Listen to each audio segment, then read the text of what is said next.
Señor les bendiga, damos la bienvenida después de nuestras vacaciones. Estamos de regreso estudiando el reino de los cielos. Y en este módulo 3 vamos a estar estudiando del capítulo 5 en adelante, donde hay una narrativa bíblica, y básicamente lo vamos a dejar ahí como por el capítulo 9, perdón. Hay una narrativa bíblica que nos enseña qué es lo que está sucediendo con la vida de los seres humanos fuera del jardín del Edén. Capítulo 1 al capítulo 4 nos narra de qué es lo que Dios ha planificado hacer, ordenando, poniendo orden en todo el universo, poniendo aquí como nuestra habitación el propósito de crearnos, la razón de Él descender con su monte santo sobre la faz de la tierra, específicamente en la tierra del Edén. Y ahora que ese plan se ha estropeado, no por Él, sino por este ser rebelde, que es una criatura espiritual creada por Dios, y también por el hombre que se ha dejado engañar por lo que este ser le ha dicho, le ha afirmado, lo cual es una total y vil mentira. Dejábamos a nuestros personajes, Adán y Eva, que eran los primeros reyes y sacerdotes, ya fuera del Edén. Con eso terminábamos y podemos desde ya simplemente caer en la cuenta que la vida fuera del Edén va a ser una vida totalmente difícil, una vida totalmente caótica, que no va a ir a mejorar, no va a tender a mejorar, sino que va a ir de mal en peor. Vamos al versículo que tenemos como base, San Mateo capítulo 6, versículos 33. Mas buscad primeramente el reino de Dios y su justicia, y todas estas cosas os serán añadidas. Oramos. Bendito y soberano Dios, te pedimos la revelación de tu Santo y Divino Espíritu sobre nuestras vidas, para que al estudiar tu palabra tengamos entendimiento, tengamos, Señor, revelación de parte tuya, y que puedas iluminar nuestras vidas para entender tus planes, tus propósitos, los deseos profundos de tu corazón para bendición nuestra, y para que nosotros también nos aferremos a esos planes, nos aferremos a hacer tu voluntad, porque siempre tu voluntad va a ser buena, agradable y perfecta. En Cristo Jesús te lo pedimos. Amén y amén. En grandes líneas, ¿qué es lo que hay fuera del Edén? ¿Qué es lo que existe fuera del Edén? Lo primero que debemos saber es que, aunque está el Edén todavía, en el monte santo de Dios en la tierra del Edén, ya la presencia literal de Dios ya no es accesible para el hombre, pero sin embargo, aún fuera del Edén, la presencia de Dios es una realidad, porque el hombre, o en este caso Adán y Eva, están en las inmediaciones del monte santo, aunque ya no pueden entrar porque están esos querubines con esas espadas revolventes que no permiten el ingreso. Pero está ahí la presencia del Señor. También está ahí la serpiente, la que se rebeló, la que quiso ser como Dios y fue expulsada antes que el hombre. Y está ahí practicando el engaño. El Señor dijo que Él era el padre de mentira, y además dijo que era un asesino, porque la idea de este ser espiritual no es causar bien a la humanidad como lo quiere hacer el Señor, sino que Él viene a matar, hurtar y destruir. Por otro lado está el pecado. El pecado significa errar el hacer la voluntad del Señor, el errar, cumplir con el propósito que Dios tiene para nuestras vidas. Y lógicamente dice la Escritura que la paga del pecado es la muerte, y la muerte es una realidad ahí fuera del jardín del Edén. Luego está la maldición. A estas alturas hay dos maldiciones fuera del Edén, recién comenzando, recién expulsado el hombre, hay dos grandes maldiciones. La primera maldición es la serpiente. La serpiente ha sido maldecida por el mismo Dios, y y es un ser maldito desde que engañó al ser humano, fue maldecido por el Señor. O sea que no podemos creer que ninguna bendición puede venir del lado de la serpiente. Y la segunda maldición es la tierra. La tierra ya no produce el mismo fruto para el cual el Señor lo diseñó, sino que fue limitado esa producción y como tal lo dijo el Señor, te va a producir espinos y cardos. Luego ya no se tiene acceso al árbol de la vida, por lo cual la muerte es una realidad, ya no hay un antídoto contra la muerte.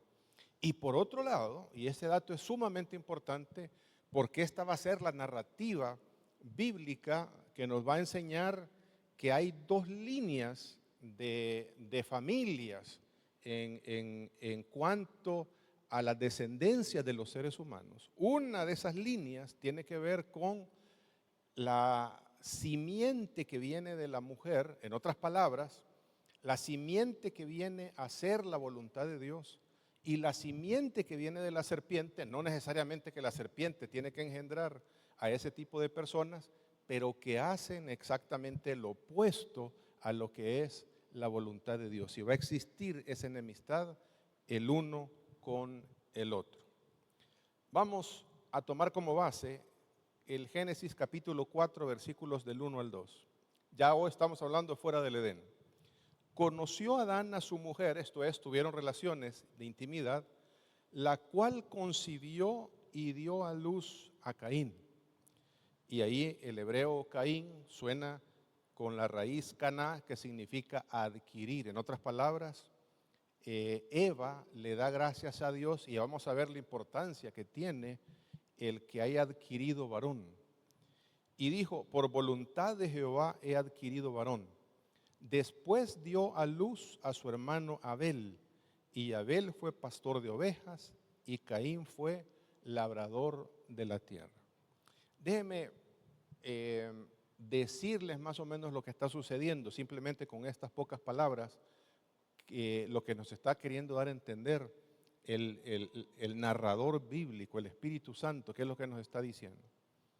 Uno no puede llegar a entender en su totalidad el odio que tiene Caín contra su hermano por el simple hecho de que Dios no acepta su ofrenda. Si acepta la ofrenda de Abel. ¿Qué es lo que está pasando en la mente y en el corazón de Caín para llegar al extremo de matar a su propio hermano? Se ha hablado de envidia, se ha hablado de la ofrenda, se ha hablado de un montón de cosas especulativas, pero aquí es donde yo creo que está el meollo del asunto. La promesa que Dios hace a Eva es que de su simiente vendría aquel que vencería, derrotaría, pisaría la cabeza de la serpiente. Cuando Eva habla, y ve que no hace lo mismo con Abel, cuando Eva habla de su primer varón, cuando es concebido ese varón, inmediatamente se produce en Eva la idea de que la promesa que Dios ha hecho dentro del jardín del Edén antes de expulsarlos se está cumpliendo en la vida de Caín. Y yo me imagino, ¿verdad? Como madre, le inculcó desde muy temprana edad, diciéndole, vos sos el cumplimiento de la promesa de Dios, que de tus generaciones vendrá quien va a pisotear a la serpiente. En otras palabras, tienes una posición especial, tienes un llamado especial. Eso es para mí lo que está entendiendo Eva cuando concibe a Caín. Y cuando das luz a su hermano Abel, no alaba a Dios, no bendice a Dios, aunque yo no creo que haya sido desagradecida tampoco con tener un segundo hijo varón, porque para ella el primer varón es el cumplimiento o el comienzo del cumplimiento de la promesa. Ahora imagínese usted cómo se ha de haber sentido Caín desde muy temprano. Se debe haber sentido como alguien especial, como alguien escogido. No porque Dios le haya dicho nada, sino simplemente porque su madre le está reiterando la promesa que el Señor hizo y ella cree que en la vida de Caín se está dando cumplimiento. Segundo elemento que también es importante. El segundo elemento es que Caín va a dar continuidad al trabajo que tenía su padre en el jardín del Edén. En otras palabras, va a dedicarse a trabajar la tierra. No hay ningún pecado en labrar la tierra. Y de hecho, el labrar la tierra, que era para lo cual fue llamado el hombre dentro del jardín del Edén, labrar la tierra dentro del jardín, cuidarla y velar por ese lugar sagrado. Ahora Caín, en su función, en su oficio, también está ejerciendo el mismo oficio del papá. Y su hermano Abel se dedica simple y sencillamente al cuidado de ovejas. En otras palabras, es un pastor. Sí, Claudia. Sí, labraba la tierra, era campesino, labraba la tierra. Y su hermano Abel era pastor de ovejas. ¿Estamos hasta acá, amados? Creo que es importante entender este pasaje para entender el resto de la narrativa. Veamos en primer lugar, y aquí quien toma la iniciativa para entregar una ofrenda delante del Señor, y quiero que se imaginen lo siguiente: tanto Eva, Adán, Caín y Abel están fuera del paraíso, están fuera del jardín del Edén, pero el jardín del Edén lo pueden ver ellos de lejos. Ellos saben que está el monte de Dios ahí. Cuando habla la Escritura de que fueron a presentar una ofrenda, no es que entraron al jardín, sino que desde fuera le rindieron esta ofrenda al Señor. Y quien toma la iniciativa, quien dice que se debe hacer esa ofrenda es Caín. Ustedes están viendo la secuencia de lo que el narrador bíblico nos está diciendo. En otras palabras, que Caín está haciendo las funciones que hacía su padre cuando estaba dentro del jardín del Edén.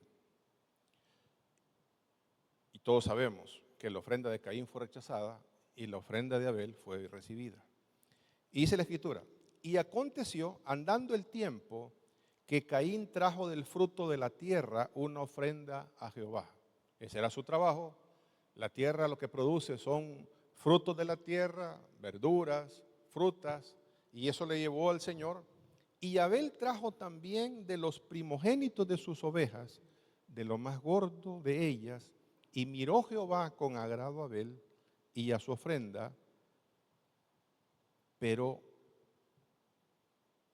no miró, el versículo 5 dice, no miró con agrado a Caín y a la ofrenda suya. Y se ensañó Caín. Ensañarse significa airarse. Caín en gran manera y decayó su semblante. ¿Cuál es la razón? Si es que hay una luz en la Escritura que nos diga con exactitud cuál es el problema del por qué el Señor no recibe la ofrenda de Caín y sin embargo sí le es grata la ofrenda de Abel. Hay algunos indicios que los tenemos ahí en Génesis.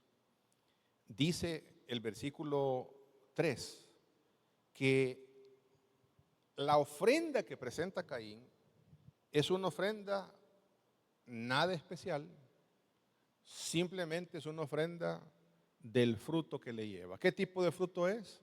No habla de las características de estos frutos, no dice que son los mejores, los más grandes, los más sabrosos, los más apetitosos. Simplemente tomó de los frutos y lo trajo al Señor. Pero mire la contradicción con lo que hace Abel, su hermano. Y Abel dice que trajo de los primogénitos, o sea, de los primeros frutos que le nacieron del cuidado de las ovejas. En otras palabras, Los primeros hijos, las ovejas no las había creado Abel. El Señor le entregó ovejas ya adultas, pero de los primeros frutos, en otras palabras, lo que nos da a entender el narrador bíblico es que está trayéndole las primicias al Señor. Los primeros frutos le lleva lo mejor, lo más gordo de ellas. ¿Qué nos empieza a decir, a dilucidar esta narrativa en la que nos tiene aquí este escritor, que es Moisés, ¿verdad? Inspirado por el Espíritu de Dios? Que la ofrenda habla del concepto que tienen, las convicciones que tienen de quién es ese Dios, creador de los cielos y de la tierra, quien provee todo lo necesario para el sustento y la manutención de ellos. Caín lleva una ofrenda mediocre, Abel lleva una ofrenda especial. ¿A quién se le da una ofrenda mediocre? Al que uno considera que es mediocre. ¿A quién se le da un regalo especial? A quien se considera que es especial. Pero ¿de dónde viene, según la Escritura, de dónde viene esa falta o esas convicciones diversas que tienen estos dos muchachos, siendo que son hijos de padre y madre, siendo que Adán y Eva les deben haber contado exactamente la misma historia a los dos, siendo que ellos han sido instruidos no por Dios, sino ahora por sus padres, de lo que Adán y Eva vivieron en la comunión con Dios. Han hablado, han platicado acerca de Dios, de quién es ese Dios que puso en orden todas las cosas, que provee todas las cosas para que se sustenten ellos como familia, al igual que el resto de la humanidad. Pero uno lleva una ofrenda mediocre y otro lleva una ofrenda de primicias, lo mejor para el Señor. Eso habla mucho de lo que hay en el corazón de cada uno de estos muchachos. Veamos algunas luces que nos dan el resto de escritores bíblicos. Hebreos 11:4 dice lo siguiente: fue por la fe que Abel presentó a Dios una ofrenda más aceptable que la que presentó Caín. La ofrenda de Abel demostró que era un hombre justo. En otras palabras, la convicción que tiene Abel acerca del Señor es lo que hizo que él tomara la decisión de llevar lo mejor de lo mejor para ofrecérselo al Señor. Y eso demuestra, esa ofrenda, esa adoración que le rinde al Señor, demuestra que realmente teme a Dios, que quiere vivir bajo el gobierno de Dios, que tiene un alto concepto de quién es el Señor. Y por eso es justo, porque cree en el Señor, porque Él es fiel al Señor. Y Dios aprobó sus ofrendas. Aunque Abel murió hace mucho tiempo, todavía nos habla por su ejemplo de fe. Porque fue por la fe. Nadie instruyó a Abel a decirle, tienes que traer lo mejor de lo. Simplemente el hecho de conocer quién es ese Dios creador de los cielos y de la tierra y saber de quién se trataba, lo motivó a él dar las primicias, lo mejor de las primicias de sus ovejas al Señor. En otras palabras, miremos a Abel en su día a día. Lo miramos sabiendo que la provisión viene de Dios. Lo miramos dándole gracias a Dios por el nacimiento de las ovejas, sabiendo que esa bendición viene del Señor. Sin embargo, la Biblia también nos va a narrar, y lo va a decir en la primera carta del apóstol Juan, en el capítulo 3,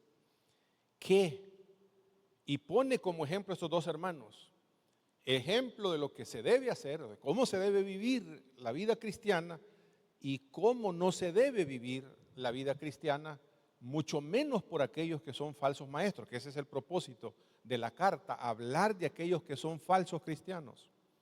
Y dice el versículo 12, no debemos ser como Caín, quien pertenecía al maligno. ¿Por qué pertenecía al maligno?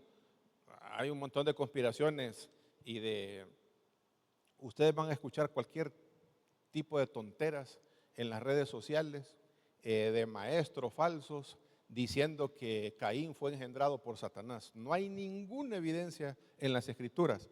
Cuando dice que pertenecía al maligno, lo que dice es que el obrar que tenía Caín era de acuerdo a la voluntad del maligno y no de acuerdo a la voluntad del Señor. ¿Y por qué lo mató? Porque Caín hacía lo malo y su hermano lo recto. Ahí está el meollo del asunto. Caín había llenado su corazón de orgullo, pensaba que él era el escogido, pensaba que él era alguien especial, y entonces que si de la simiente de él iba a venir quien iba a derrotar al enemigo, entonces él tenía el derecho de comportarse como quisiera y hacer las cosas como quisiera, como que si Dios le debía un favor a él. Sin embargo, Abel tiene una actitud diferente, una actitud de adoración, una actitud de respeto, una actitud de sumisión, una actitud de gratitud para aquel que le provee todas las cosas. Uno hace lo malo y otro hace lo bueno. Y aquí, amados, empezamos a ver dos tipos de seres humanos fuera del jardín del Edén. Unos que realmente van a creer en el Señor y van a vivir para el Señor y van a anhelar tener una vida para vivir, para cumplir la voluntad del Señor y para que sus vidas sean agradables al Señor. Y otros que no les importa Dios, que ellos mismos son sus propios dioses, que están llenos de orgullo, creyendo que ellos son únicos y que son que no necesitan de Dios, son autosuficientes, que no necesitan la dependencia de Dios. Sigamos, ahondemos más. Preguntémonos, ¿por qué rechazó Dios la ofrenda de Caín? La rechazó por sus obras, ¿verdad? Y hay más luz todavía. Ahí siempre en la primera carta de Juan. Leímos el pasaje donde habla de Caín, porque lo pone el escritor como ejemplo. Mire ahora lo que nos va a decir con el ejemplo de Caín en mente, lo que nos va a decir a nosotros. Queridos hijos, dice Juan es ya un anciano cuando escribe esta carta, no dejen que nadie los engañe acerca de lo siguiente. Cuando una persona hace lo correcto, demuestra que es justa, así como Cristo es justo. En otras palabras, nuestras acciones, nuestras obras demuestran lo que realmente somos en nuestros corazones. Alguien puede decir, es que yo no necesito obras para salvarme. Es cierto, porque la salvación es por fe, pero necesitamos hacer el bien como demostración de que realmente somos verdaderamente hijos de Dios. Y cualquiera que diga, yo soy hijo de Dios, pero hago lo que me plazca y le hago daño a mi prójimo, no amo a mi prójimo, odio a mi prójimo, el tal es un mentiroso. Y realmente no hay una transformación en la vida de esa persona.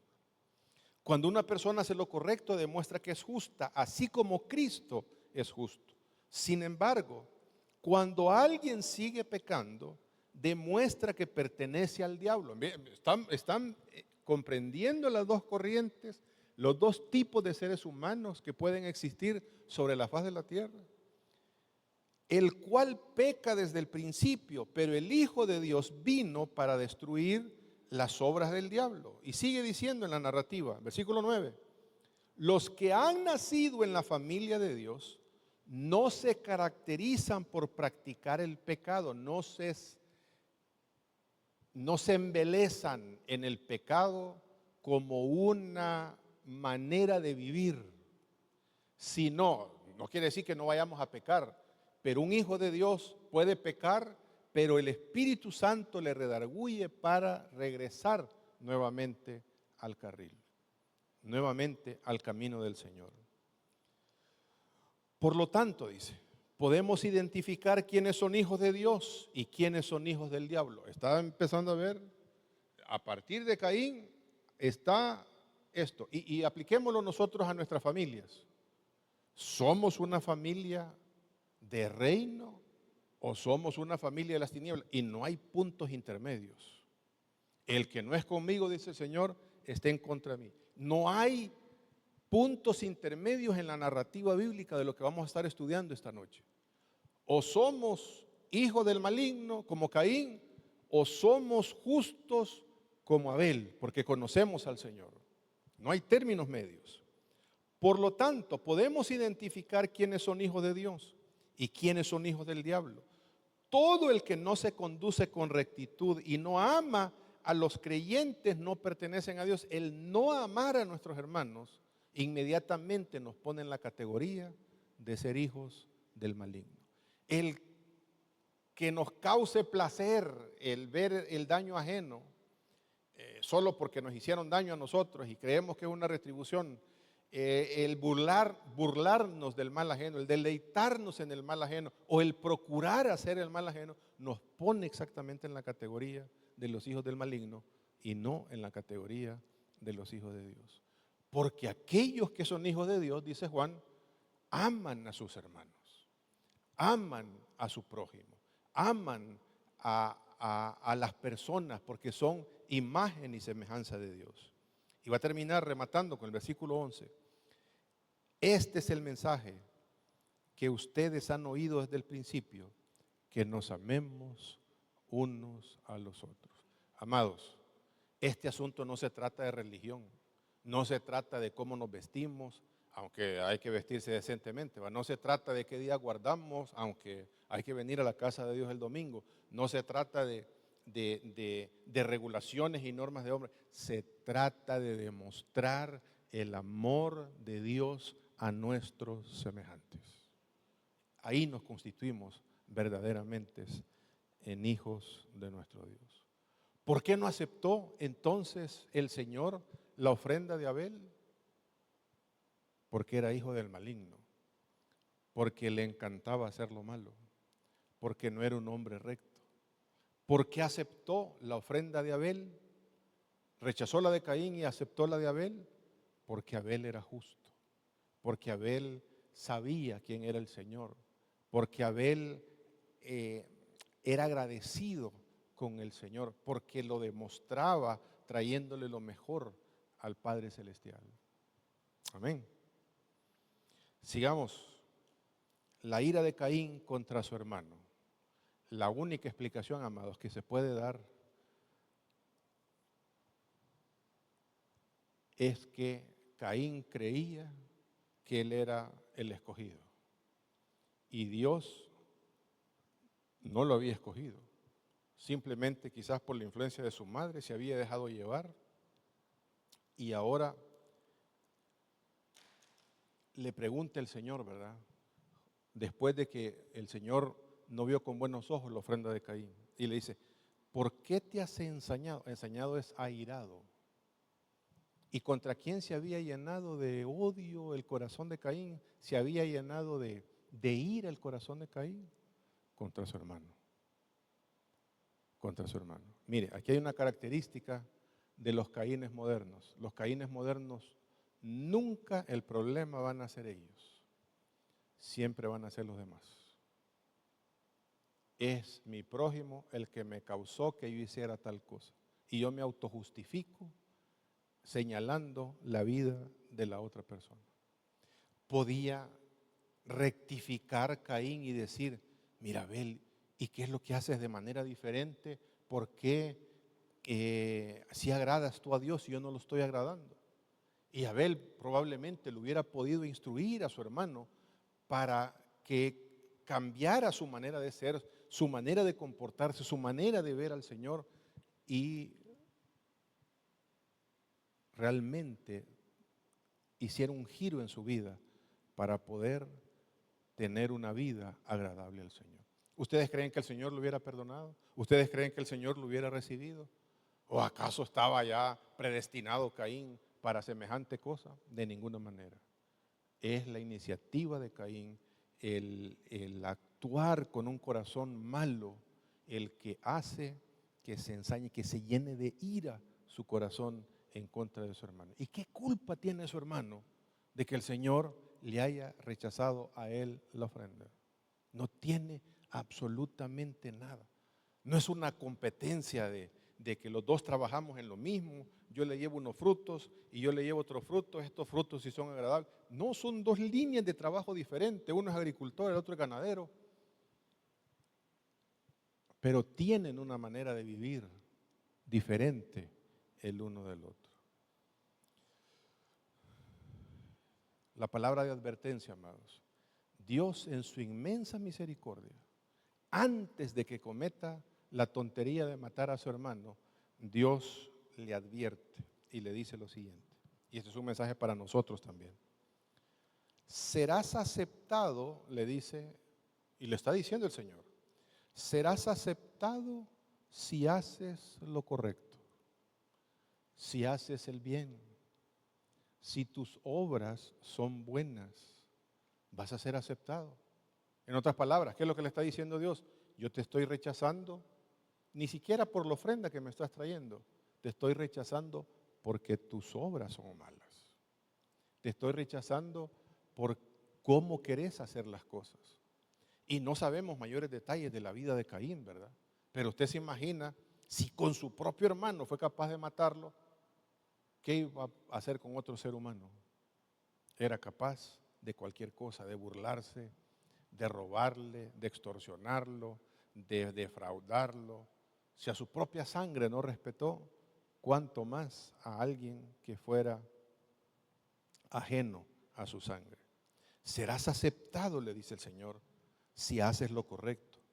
Pero si te niegas a hacer lo correcto, entonces ten cuidado. Ojo, es tu decisión. Yo no puedo pensar por vos, no puedo decidir por vos. En ti tienes la capacidad de decidir hacer el bien o hacer el mal. Pero si tu decisión es no hacer el bien, mucho ojo, mucho cuidado con tu vida. ¿Sabes por qué? Porque el pecado está a las puertas. ¿Y qué es el pecado? Irse en un camino fuera de la dirección de la voluntad del Señor. La voluntad del Señor era que él incluso cuidara a su hermano. Después que lo ha matado, le pregunta al Señor, ¿y dónde está tu hermano? Abel. Ay, ¿acaso yo soy el babysitter de mi hermano, que soy la niñera de mi hermano? Sí, eso es lo que te está diciendo el Señor. Eso es hacer lo bueno. Echarte la responsabilidad de tu hermano menor sobre tus hombros. Ah, no, sí que él ya está hombre y que cada quien que vele por su santo. Pero Dios no nos ha puesto en este mundo para ser islas. No nos ha puesto en este mundo para ser gente aislada, fuera de la realidad, de la convivencia con otros seres humanos. Y mucho más cuando es nuestra propia sangre. Ten cuidado, el pecado está a las puertas. En otras palabras, Caín, estás así de decidir hacer una locura. El pecado está a la puerta, al acecho. Al acecho eso es como que anda un león, ¿verdad? Anda al acecho, anda, ¿cómo se llama? Tratando de ver por dónde se mete para devorar la presa. Y ansioso por controlarte. ¿Por qué? Porque le damos rienda suelta a nuestros pensamientos, a nuestra ira, a nuestra carnalidad. No tenemos respeto por la vida del prójimo. Pero dice el Señor, con todo, tú puedes dominarlo y ser su amo.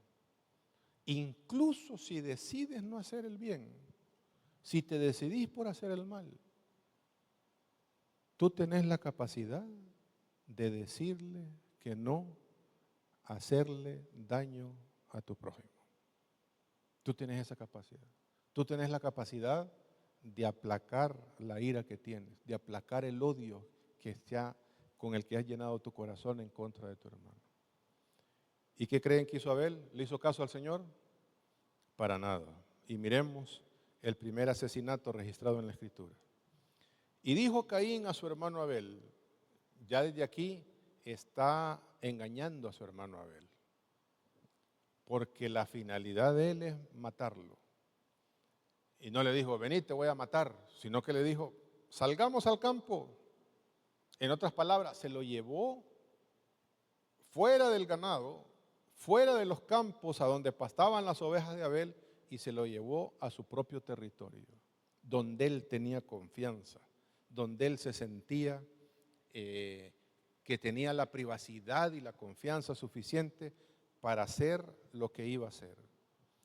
Y aconteció que estando ellos en el campo, Caín se levantó contra su hermano Abel y lo mató, lo asesinó.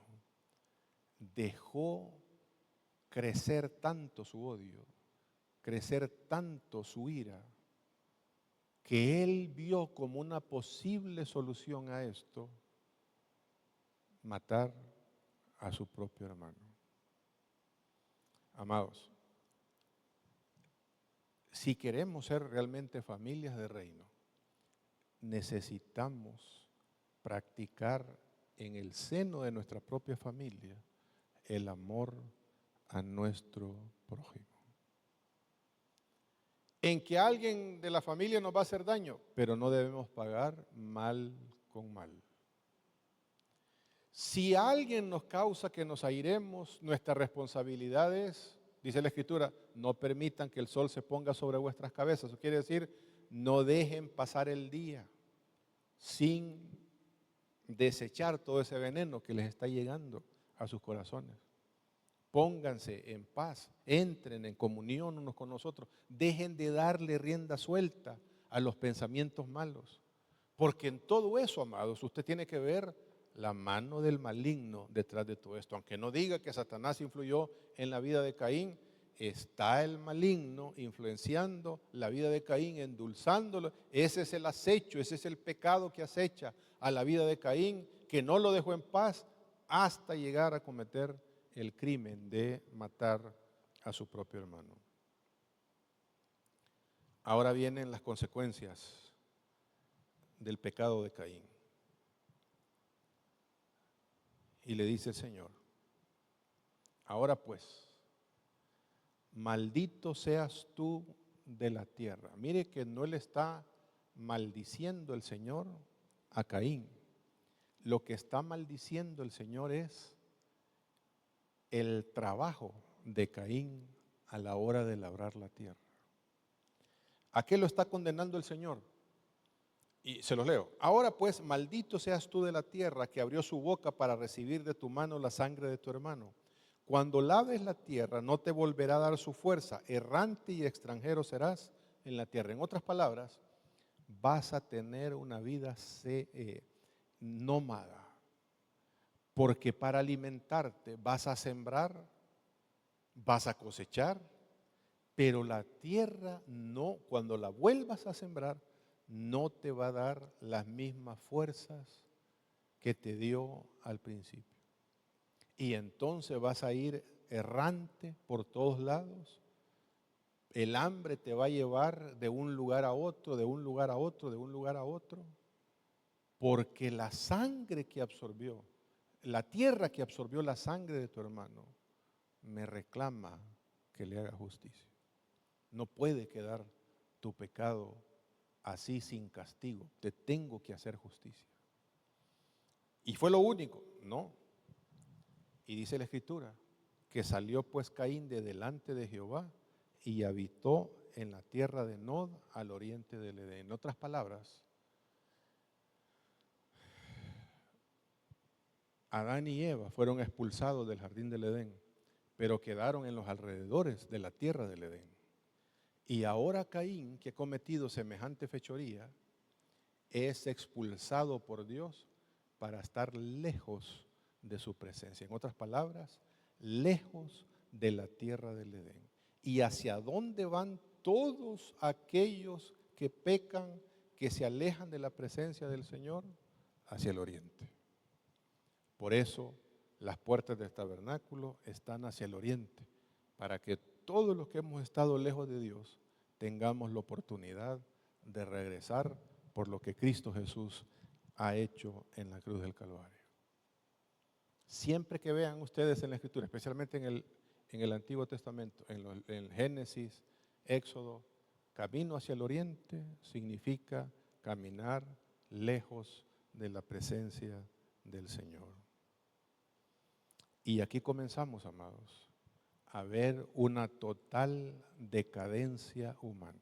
Las cosas no van a mejorar, las cosas van a ir de mal en peor. Acuérdense, no estamos en el jardín del Edén, estamos en un mundo caído.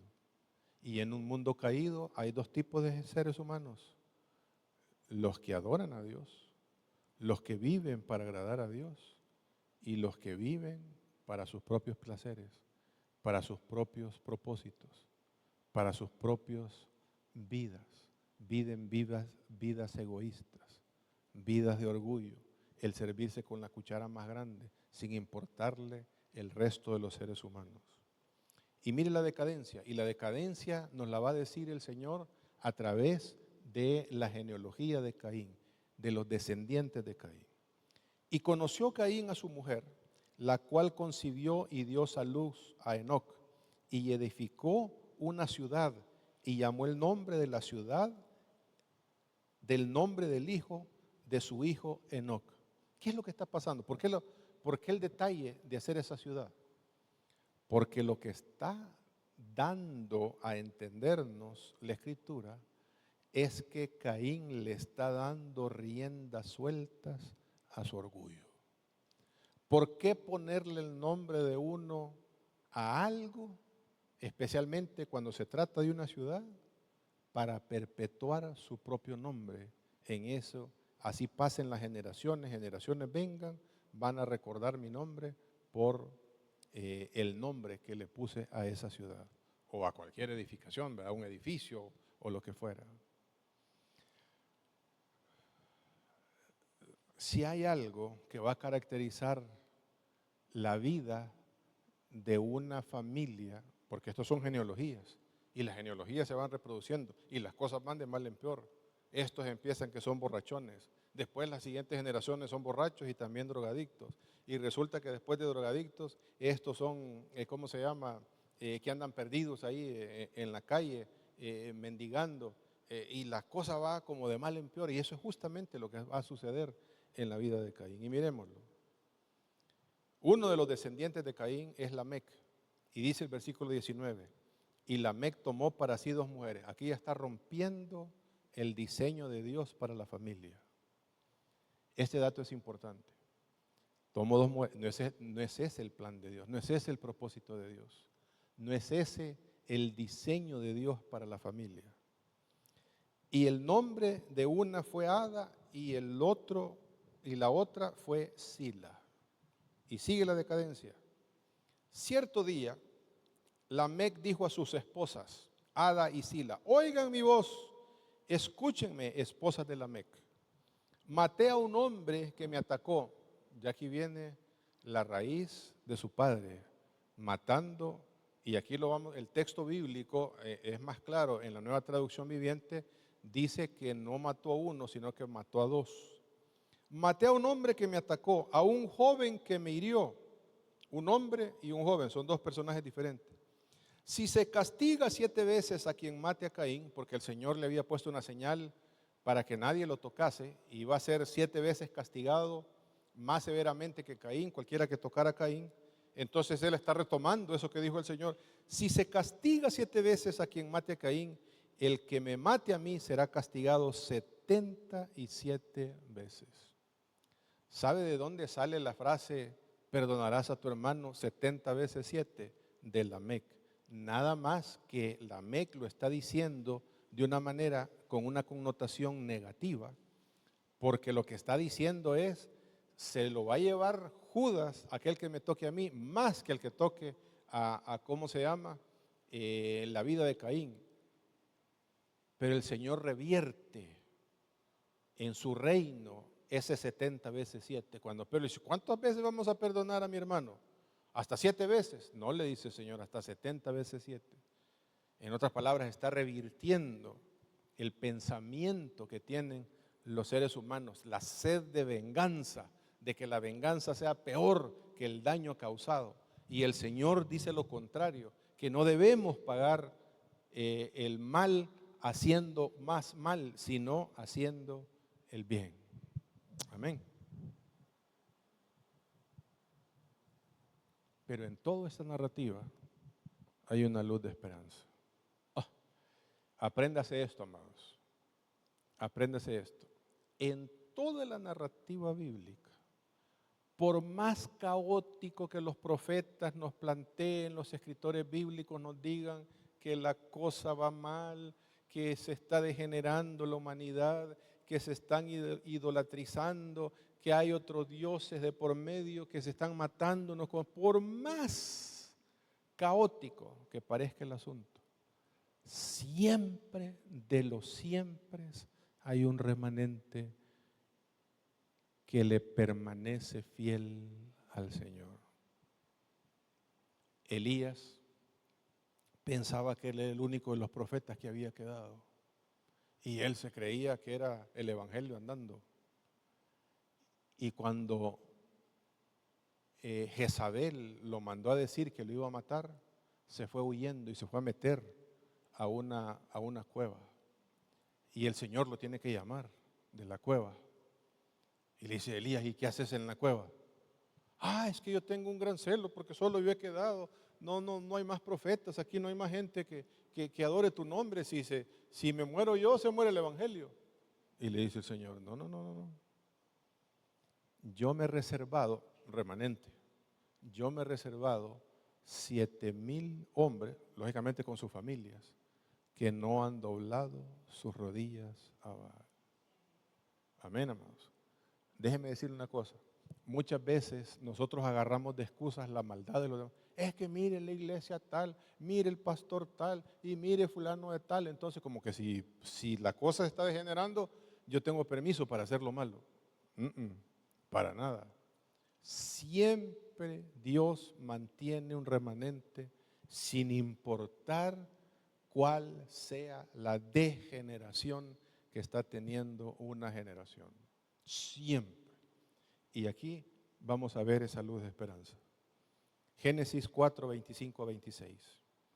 Y conoció de nuevo Adán a su mujer, la cual dio a luz un hijo y llamó su nombre Set, porque Dios, dijo ella, me ha sustituido. Set significa sustituto.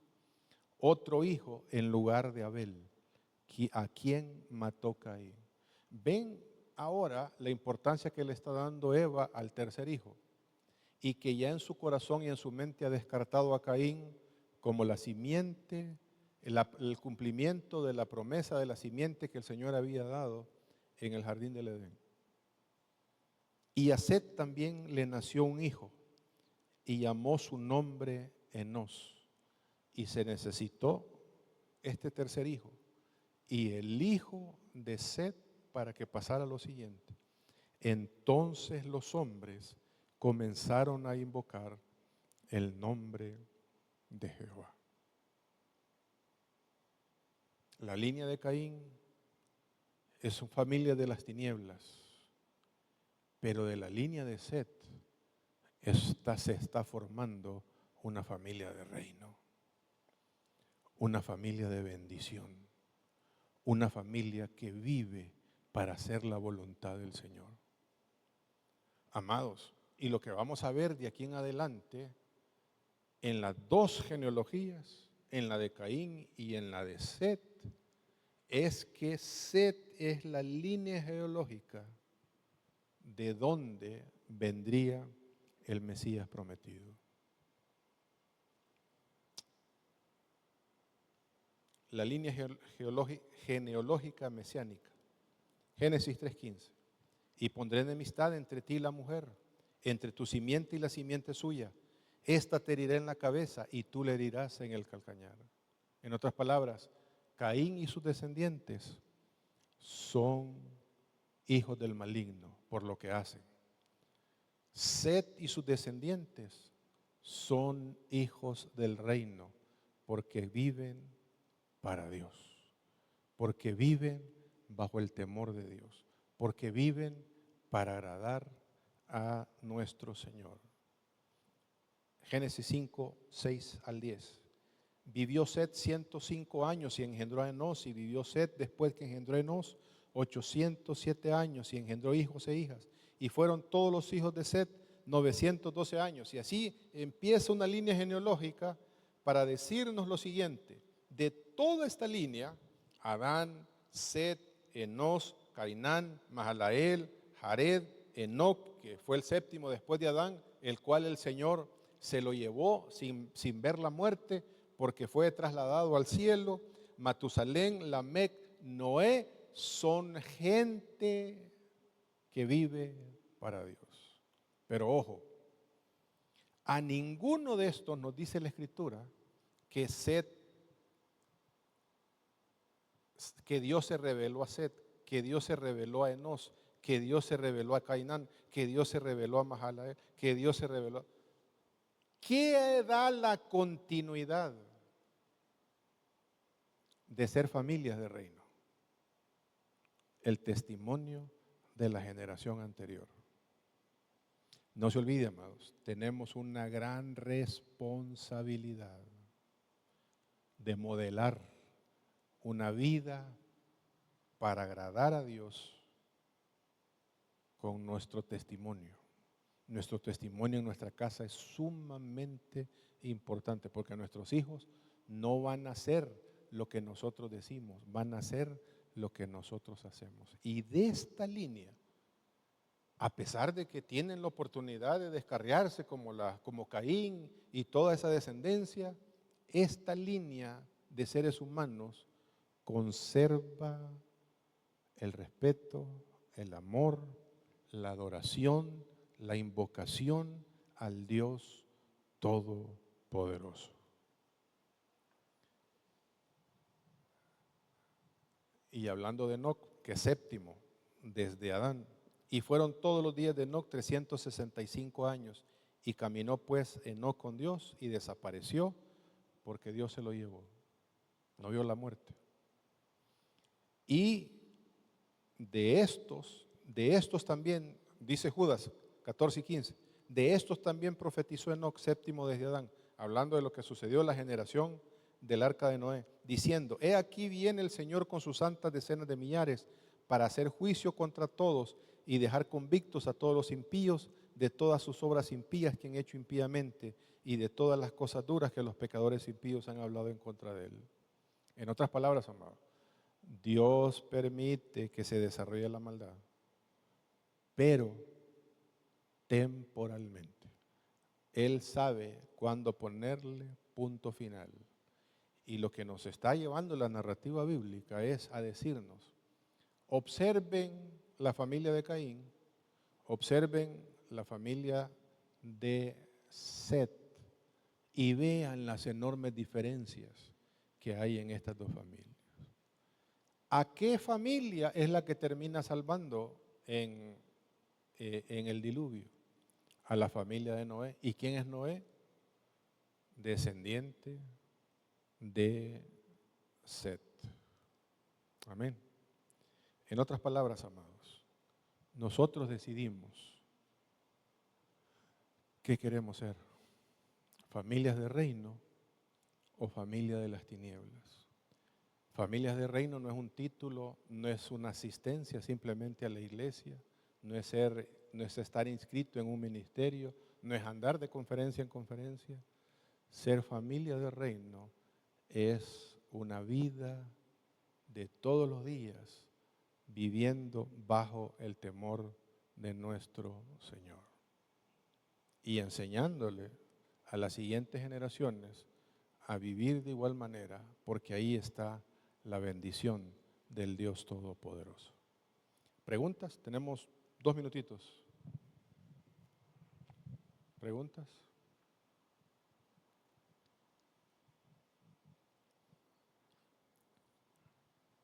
¿No hay preguntas? Si está clara las 2 líneas genealógicas, más que claro. Ahora, apliquémoslo a nuestras vidas. Miremos de dónde venimos y para dónde vamos. Hay ciertas falsas enseñanzas en la iglesia que se han colado y se han metido, donde le dicen a uno que tiene que, ya hoy a que es cristiano, que tiene que romper con las maldiciones generacionales. Amados, en el momento que Cristo nos rescata del mundo, ahí se rompe toda maldición generacional. Se rompe por completo. Porque si no se rompiera, es como que el Señor nos dejara todavía en el mundo. Y lo que hace el Señor es trasladarnos a su reino. Y el Señor, amados, como estamos viendo y estudiando, jamás va a llevar a su reino algo que sea inmundo. Nunca va a llevar ¿cómo se llama? A su reino algo que es inmundo. Es más, si usted se acuerda, una mujer con flujo de sangre, que es normal, su día 28, no podía entrar al lugar santo, a la congregación. ¿Por qué? Porque estaba inmunda, era considerada inmunda. O sea, en otras palabras, la muerte no podía estar en presencia de ¿cómo se llama? De la presencia gloriosa del Señor. Igual nosotros, ¿qué es lo que nos hace limpios y aceptos para que Dios viva en nosotros y entre nosotros? La sangre de nuestro Señor Jesucristo. La sangre de nuestro Señor Jesucristo es la que nos da el derecho y eso rompe cualquier otra cosa, hermanos. Ahora, si yo quiero seguir siendo borracho como mis generaciones anteriores, quiero siendo marihuano como las generaciones anteriores, quiero ser tunante como las generaciones anteriores, quiero hacer todas las cosas que tenían las generaciones anteriores, ya siendo yo cristiano, lo que tengo es una excusa. Lo que tengo es una excusa, pero Dios me dice que Él me ha dado dominio propio para vivir una vida agradable al Señor. Y Dios no me va a interrogar a mí, ¿de qué familia venís? Me va a decir de ti para abajo, ¿qué hiciste? ¿Qué modelaste? ¿Viviste para mí, para mi reino? ¿O quisiste vivir tu vida para ti y hacer tu propio reino y vivir para hacer tu propia voluntad? Amados, el Salmo 112 es un salmo poderoso, donde habla de la bendición que tienen todas las familias que quieren vivir bajo el temor de nuestro Dios. Y lo vamos a estar hablando a medida vayamos transcurriendo en los domingos. Amén. Si no hay preguntas, oramos. Bendito y soberano Dios, queremos realmente, Señor, edificar familias de reino. Queremos ser de esa línea como Set, de esa línea que invoca tu nombre, Señor, que no se deja entusiasmar por las mentiras de este mundo, que no se deja, Señor, seducir por la maldad, que no se deja seducir por el espejismo que es el mundo, Señor, sino que queremos vivir una vida agradable para ti. No queremos ser una familia de las tinieblas. Tú nos has rescatado de las tinieblas para ser una familia de luz, para ser una familia de bendición, para ser una familia que tú bendigas, para ser de bendición a la vida de otras personas. Y ayúdanos a cada uno, Señor, de nosotros a tener ese peso de esa responsabilidad en nuestras vidas, para que las siguientes generaciones sean desafiadas a vivir para ti, para tu gloria y para tu reino. En Cristo Jesús te lo pedimos. Amén y amén. Que el Señor les bendiga, amados. Les voy a estar enviando el material en el chat, en los diferentes chats de discipulado, y el jueves voy a mandar el link también para los que se quieran conectar. Repasamos nada más, tenemos preguntas de repaso. Que el Señor les bendiga. Tiempo de reflexión ha concluido y su propósito es enseñarnos a vivir una vida disciplinada y exitosa, pero sobre todo que conozcas a quien te creó, te cuida y te ama a tal punto que fue capaz de dar su vida por ti. Si hoy deseas entregar tu vida a Cristo, haz esta sencilla oración con fe. Padre Celestial, me arrepiento de mis pecados y de vivir lejos de ti. Ven a mi vida. Te la entrego sin reservas. Hazme una nueva persona y ayúdame a vivir para tu gloria. En el nombre de Jesús, amén. Si has hecho tuya esta oración o quieres más información acerca de tu decisión, escríbenos a info@puertadesperanza.org.sb. Será un gusto saber de ti.